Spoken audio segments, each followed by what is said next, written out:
Bonjour, je suis vraiment ravie de vous retrouver. Je m'appelle Martine Gagnon et aujourd'hui je vais vous partager une question qui m'a été envoyée par l'un d'entre vous, l'une d'entre vous, que j'ai l'habitude de mettre dans des pots, dans un pot, et je vais bien sûr tirer au sort une au hasard. Et nous allons voir, c'est Isabelle qui me demande: Martine, quand mon patron me dit en souriant qu'il trouve que je travaille très bien, mais que je ne vais pas assez rapidement, je ne vais pas assez vite finalement. Je me sens très vite agacée, énervée, et je me renferme sur moi en ne parlant plus. Comment pourrais-je mieux gérer cette situation? Bon, eh bien je te remercie Isabelle de nous avoir évoqué cette situation, et je tiens à te dire que chaque situation ou chaque personne qui éveille chez nous une émotion ou un petit peu une agitation, un chaos émotionnel, eh bien c'est un déclencheur. Ces gens-là sont là pour nous montrer des choses que nous n'avons peut-être pas vues et qui sont là pour nous aider finalement, on pourrait presque les remercier, à avancer et à évoluer. Alors pose-toi cette question, tu me dis je me sens agacée. Mais quel autre mot pourrait te venir? Tu te sens agacée? Oui, mais encore, tu te sens quoi? Est-ce que je me sens pas comprise, pas respectée, pas entendue, pas écoutée, pas valorisée? Et pose-toi la question sur un papier, de quoi j'ai peur dans cette situation finalement? De quoi j'ai peur pour moi? J'ai peur qu'ils ne m'apprécient pas, j'ai peur qu'ils ne me reconnaissent pas, j'ai peur qu'ils ne se rendent pas compte du travail que j'accomplis. Marque un petit peu toutes tes peurs. Et puis une fois que tu as fait ça, eh bien, comme dirait Lise Bourbeau, retourne chez toi, retourne dans ta maison. Et c'est où ta maison?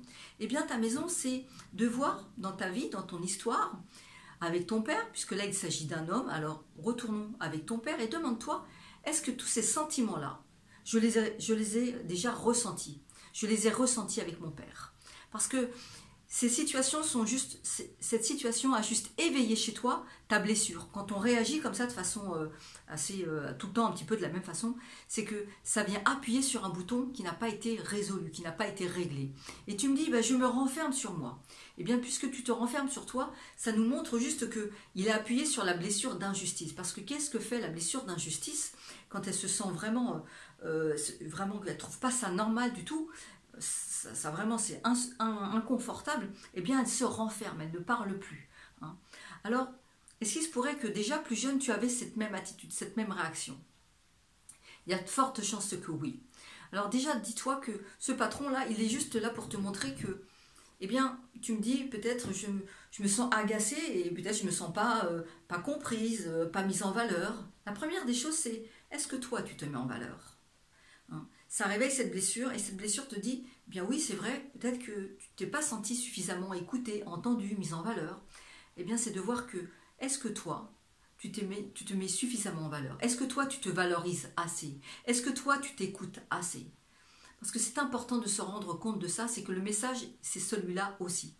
Et puis ta peur, eh bien, si c'est de ne pas être reconnue, de ne pas être valorisée ou appréciée suffisamment, eh bien d'aller dire à l'autre, autant que faire se peut, si cela te paraît possible, de pouvoir lui exprimer cette peur et de lui dire, vous savez, ton patron, monsieur Dupont, monsieur Dupont, vous savez, quand vous me parlez comme ça, certains diront, mais je ne veux pas dire ça à mon patron.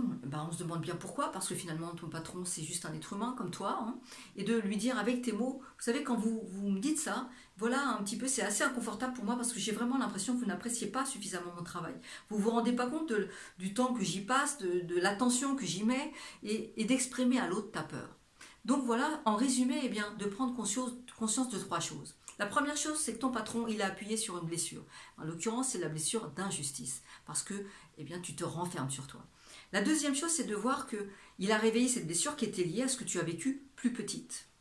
Ensuite, de te dire, mais comment pourrais-je faire si je devais lui exprimer? Lui exprimer quoi? Ta peur. La peur qu'ils ne te prennent pas suffisamment en compte ou qu'ils ne prennent pas suffisamment l'importance de la qualité de ton travail.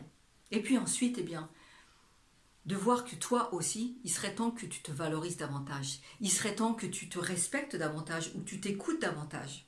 Parce que tout ce que tu vas aller chercher chez l'autre, c'est aussi ce que toi, tu ne te donnes pas.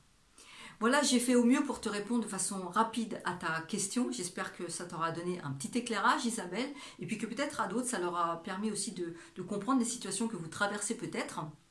En tout cas, J'ai eu beaucoup de plaisir à répondre à cette question et puis si cette vidéo eh bien, vous a plu, eh bien, partagez-la, mettez-moi un pouce ou abonnez-vous à ma chaîne YouTube. Et puis surtout, je vais vous rappeler une chose essentielle. La chose essentielle, c'est vraiment prenez soin de vous, traitez-vous en première classe et dites-vous que vous êtes unique et d'une grande valeur et que vous méritez le meilleur. Voilà, je vous souhaite une excellente journée et je vous dis à très bientôt j'espère. Au revoir.